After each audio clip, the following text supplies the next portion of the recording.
Hey guys, welcome to the channel.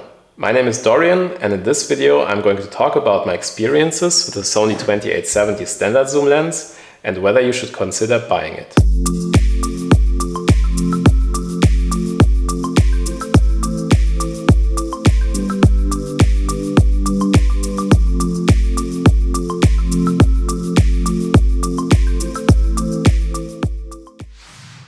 First of all, let me note that this is my first video about my experiences on the road to becoming a full-time travel photographer.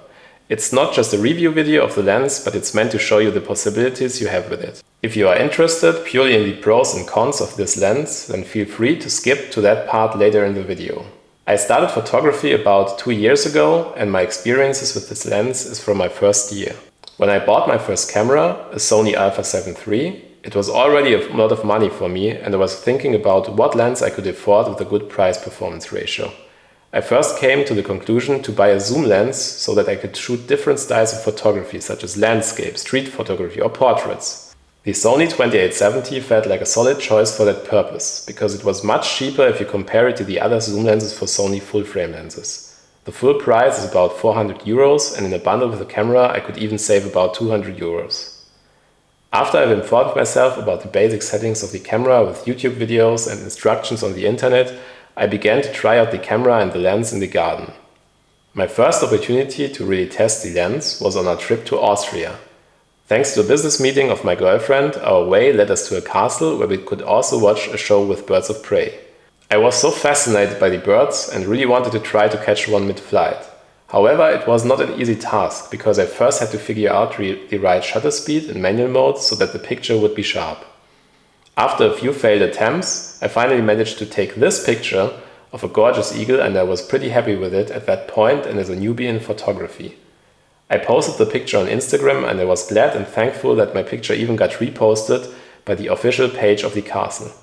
On another day, we went to a butterfly house in Vienna, where I could test the lens in kind of a macro sector. Even in difficult lighting conditions, the lens performed really well. I reviewed the pictures of those days and decided to test out a reel with a 3D effect on Instagram, and I was completely blown away that it went kind of viral and got 70k views. Here is a sneak peek.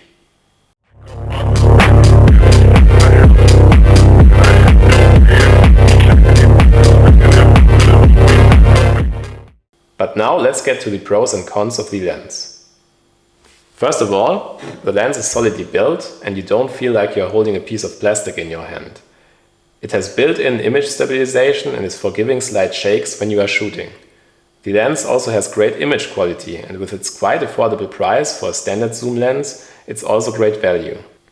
If you compare it to the other alternatives in the sector, you will pay at least twice as much depending on the manufacturer, like for the Tamron 2875, or even about 1,700 euros if you want the G-Master version from Sony. The 2870 is even cheaper if you buy it in a bundle with a camera, like I did in my case. As a standard zoom lens with a focal length of 28 to 70, the lens is very versatile. For example, I was able to use it well in the macro range in the butterfly house, at medium distance with fast-moving birds, or in the landscape range while shooting some mountains. However, the lens also has some drawbacks. For example, with an f-stop of 3.5, it's not exactly suitable for creating bokeh, so blurring the background and setting your subject in focus. As a comparison, here is a picture I took with the Sony 2870 and a picture with the Sony 85 1.4 G-Master. But of course, this comparison is only partially appropriate because the 85GM is a portrait lens and it's not that versatile. Because of the f-stop, it's also difficult to take pictures at night without having to go very high with the ISO.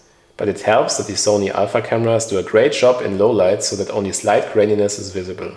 You can also reduce the grain a bit in post-processing. After I initially thought a lot about buying a more expensive lens, I'm glad that I didn't and chose the Sony 2870 lens. Especially as a beginner, it's more than enough and you can achieve great results with it. I could even catch a bird of prey mid-flight and the image was still sharp as I cropped in. All in all, I had a lot of fun using this lens and would definitely recommend buying it for that price.